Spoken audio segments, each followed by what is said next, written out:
What's going on, ladies and gentlemen? Tauheedah Hawkins here. Guys, for today's product review, I'm going to be covering the Lightlife plant-based burgers, y'all. So let's go ahead, let's get into this. Taste-wise, this was really good.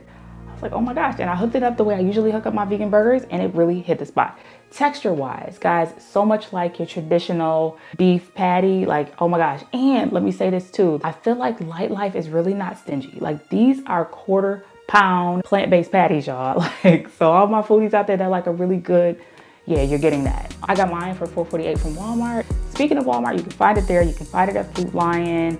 You can find it at Lowe's Foods. You can find it at Target. And honestly, most of your larger chain grocery stores. Cook time, there's two different methods that Lightlife recommends for cooking. For starters, you can go with the grill. If you do that, it's gonna take you about 5 to 6 minutes if it's frozen. If it's been thawed out, just shave off 1 to 2 minutes for that. Hand sear it, which is another method that they recommend. Cook it from 11 to 12 minutes if it's frozen. Shave off 1 to 2 minutes though if it's been thawed out. This is a product that definitely earned its weight in gold, and I believe it'll probably be right in my freezer with my other favorites. Thank you guys so much for tuning in. Y'all be easy.